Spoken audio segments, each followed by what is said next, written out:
Hello everyone, চলে আসছি নতুন একটা রেসিপি নিয়ে। আজকের গার্লিক চিলি রাইস বানাবো।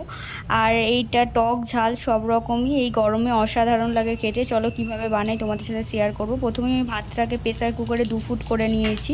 তারপর তেলের মধ্যে জিরে আর একটু সর্ষে আর একটু বিউলির ডাল দিয়ে দিয়েছি।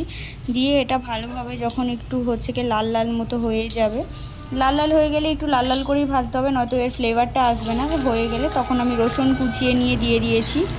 এখানে প্রায় আমি 10টা 11টা রসুন কুচি কুচি করে দিয়ে দিয়েছি। দিয়ে ভালোভাবে এটা লাল লাল করে ভাজা করে নেব আর একটু নরম হওয়া পর্যন্ত অপেক্ষা করব। আর এখানটায় শুকনো লঙ্কা আমি কয়েকটা হাফ হাফ করে চিড়ে নিয়েছি।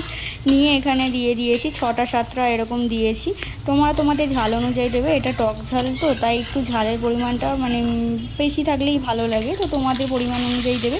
দেওয়ার পরে এর ভিতরে আমি ভাতটাকে দিয়ে দিয়েছি, যেটা 2 ফুট করে রেখেছিলাম। এর থেকে আরও ঝুরঝুরো করে করতে পারো, যেহেতু এখানটায় আমার মেয়ে খাবে, বাচ্চারাও খাবে, তো সেই জন্য আমি এরকমভাবেই করেছি। একটু আরও ঝুরঝুরো করলেও ভালো লাগবে। এরপর আমি একটা আমসি নিয়ে নিয়েছি, তোমরা চাইলে তেঁতুলও ইউজ করতে পারো। আমি এখানটা আমসি নিয়ে নিয়েছি, সেটা কিছুক্ষণ আগে থেকে ভেজে রাখছিলাম। আর 2টো কাঁচা লঙ্কা দিয়ে দিয়েছি, সুন্দর দেখতে লাগবে এই জন্যই, কাঁচা লঙ্কার ফ্লেভারটার জন্য নয়। আর এখানে কারি পাতাও ইউজ করতে পারো, আমি কারি পাতা খাই না, তো সেই জন্য আমি ইউজ করিনি। এটা অনেকক্ষণ ধরেই লাল লাল করে ভেজে নেবো। এটাও একটু ভাজা ভাজা হয়ে গেলে পরিমাণ মতো একটু নুন দিয়ে দেবো। দিয়ে ভালোভাবে এটা নাড়িয়ে চাড়িয়ে নেব, যতক্ষণ না এটা একটু ঝুরঝুরে ভাবটা চলে আসছে। আর এখানটায় যত মশলা রয়েছে সব কিছু যেন ভাতের মধ্যে চলে যায় আর ফ্লেভারটা সুন্দর আসে। আগে থেকে যে বলছিলাম টক জলটা করে রাখছি, তেঁতুলও দিতে পারো, আমসি দিতে পারো।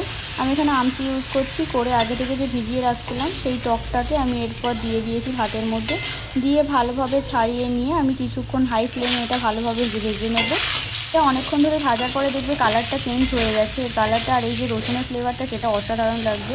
এটা দেখতে পাচ্ছ কালারটা অনেকটাই চেঞ্জ হয়ে আসছে।